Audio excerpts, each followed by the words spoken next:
आजच्या व्हिडिओमध्ये आपण चौथी स्कॉलरशिप पेपर 2 म्हणजेच इंग्रजी आणि बुद्धिमत्ता चाचणी या विषयांसाठीचा काय अभ्यासक्रम आहे, कोणते घटक उपघटक याच्यामध्ये आहे आणि प्रत्येक घटकावरती किती भारांश आहे हे आपण पाहणार आहोत. तर त्यातील पहिला घटक आहे लेटर्स ऑफ द अल्फाबेट आणि याच्यामधील उपघटक आहेत associating the name of a letter with its sound, म्हणजे अक्षरं आणि त्यांचे आवाज यावरती प्रश्न येतील. आणि त्यातील दुसरा उपघटक आहे formation of words using the given letters of the alphabet, म्हणजे अक्षरांपासून शब्द तयार करणे. असे 2 घटक याच्यामध्ये आहेत आणि याला 4% भारांश दिलेला आहे. त्याच्यानंतर दुसरा घटक आहे व्होकॅब्युलरी पहा, आणि याच्यावरती भारांश आहे 28%.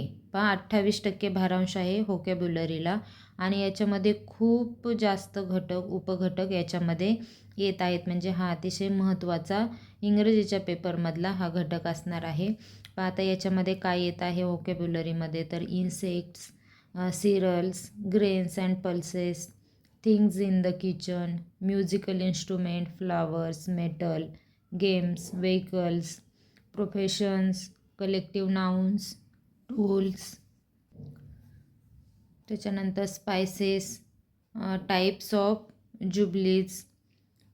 आणखी काय असणारे पहा व्होकॅब्युलरी विथ पिक्चर्स. त्याच्यानंतर homophones, related words for occupation. त्याच्यानंतर पहा आणखी घटक आहेत कोरिलेटिंग वर्ड्स अँड पिक्चर्स.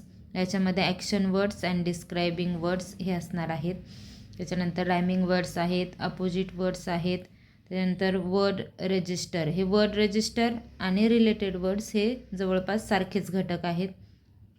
त्याच्यानंतर finding small words from the bigger ones.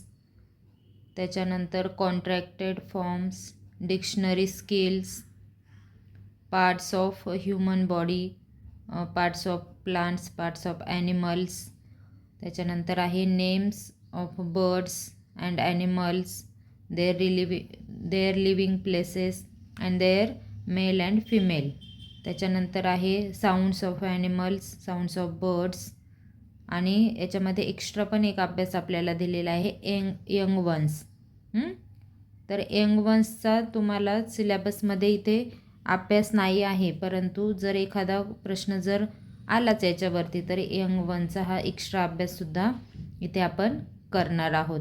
त्याच्यानंतर आहे कंपॅरिझन, म्हणजे ॲज असा वापरून 2 गोष्टींची तुलना केलेली असते. As gold as cool as, याप्रमाणे कंपॅरिझन्स असतात. आणि त्याच्या पुढचा घटक आहे names of colours, shapes, things, objects, vegetables, fruits, games. या सगळ्यांची काय नावं सुद्धा याच्यामध्ये आहेत. अशा प्रकारे खूप मोठा घटक हा व्होकॅब्युलरीचा असणार आहे. याच्यामध्ये पाठांतर खूप जास्त करायचं आहे आणि त्याचं वेटेजसुद्धा 28% आहे, म्हणजे हा अतिशय महत्त्वाचा घटक आहे. आणि याच्यामध्ये पाठांतराच्या खूप जास्त गोष्टी आहेत, तर पाठांतर करणं इथं अगदी आवश्यक आहे. त्याच्या पुढील घटक आहे पंक्च्युएशन मार्क्स. याच्यामध्ये कॅपिटलायझेशन, म्हणजे पहिलं अक्षर कॅपिटल आणि ते, त्याच्यानंतर comma, full stop, question mark, apostrophe, exclamation mark हे उपघटक आहेत आणि त्याचा भारांश असणार आहे 12%. पुढील घटक आहे न्यूमेरिकल इन्फॉर्मेशन, म्हणजे सांख्यिकी जी माहिती आहे त्याच्यावर हा घटक आहे. मग याच्यामध्ये काय येतं तर days of week, months of year, cardinal number, ordinal numbers, showing the directions and sub directions आणि मॅप रिडिंग. ही घटक आहेत. कमी घटक आहेत, तसे फार घटक नाही आहेत आणि यावर भारांश आहे 12%. हा घटक त्या मानाने सोपा आहे आणि भारांश त्याचा 12% असणार आहे. त्याच्यानंतर पुढील घटक आहे क्रिएटिव्ह थिंकिंग. पहा आता याच्यामध्ये काय येणार आहे writing familiar related words with the given clues or picture, म्हणजे फॅमिलियर वर्ड्स याच्यामध्ये लिहायचे आहेत. त्याच्यानंतर पुढील घटक आहे मोटोज अँड मेसेज. त्याच्यापुढे आहे solving puzzles and riddles with the given clues.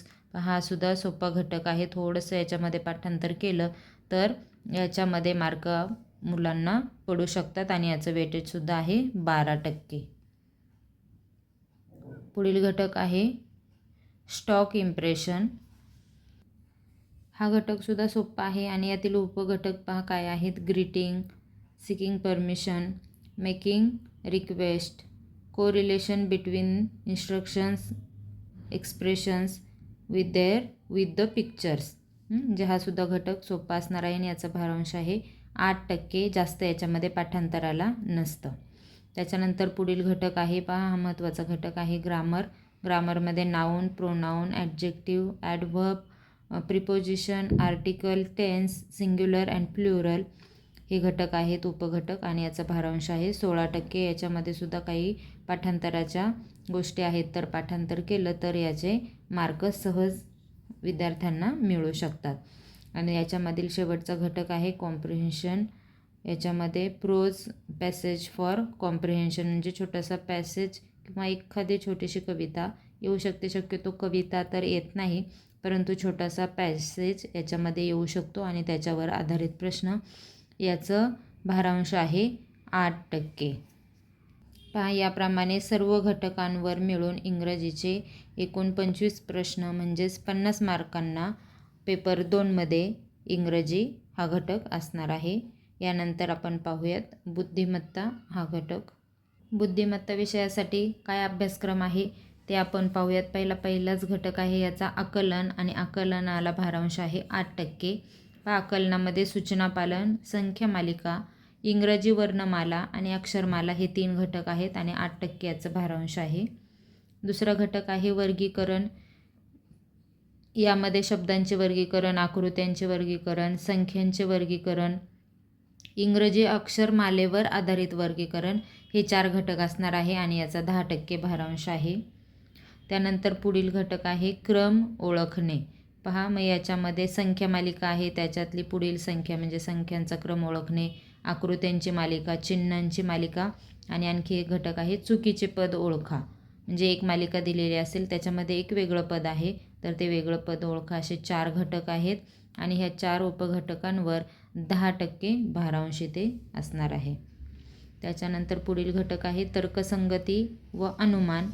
यामध्ये पहा 4 घटक कोणकोणते आहेत तर वय, त्याच्यानंतर तुलना आणि नावात बदल, नातेसंबंध आणि आकृत्या मोजणे, त्रिकोण चौकोनी आकृत्या मोजणे. तर हे 4 घटक आहेत आणि याचा भारांश असणार आहे 12%. पुढील घटक आहे प्रतिबिंब किंवा प्रतिमा, जलप्रतिबिंब किंवा आरशातील प्रतिमा ओळखणे आणि याचा भारांश आहे 8%. त्याच्या पुढील घटक आहे समसंबंध.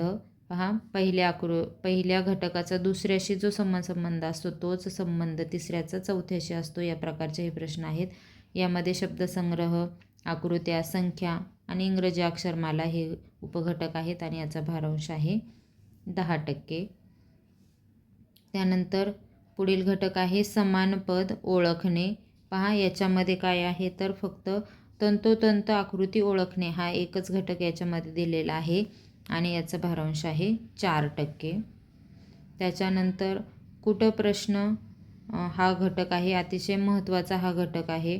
पहा कुटप्रश्नामध्ये रांगेतील स्थान, त्यानंतर दिशा, दिनदर्शिका, कोडी, वेन आकृती या प्रकारचे घटक आहेत आणि या उपघटकांवरती 18% भारांश ते दिलेला आहे.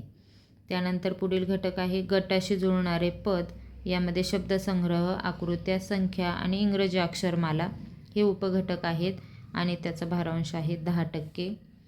त्याच्यानंतर पुढील घटक आहे सांकेतिक भाषा. या सांकेतिक भाषेमध्ये अक्षरांसाठीच अक्षरांचा वापर, अक्षरांसाठी अंकांचा वापर, अंकांसाठी अक्षरांचा वापर, चिन्हांचा वापर या प्रकारचे उपघटक आहे आणि याचा भारांश असणार आहे 8%. त्यानंतर विशेष प्रश्न हा शेवटचा घटक आहे. याच्यामध्ये भावनिक आणि सामाजिक बुद्धिमत्ता यावर प्रश्न असणार आहे. 2% याचा भारांश आहे, म्हणजे एखादाच प्रश्न फक्त याच्यावर विचारला जाणार आहे. याप्रमाणे आपण इंग्रजी आणि बुद्धिमत्ता या दोन्ही विषयांसाठीचा अभ्यासक्रम पाहिलेला आहे.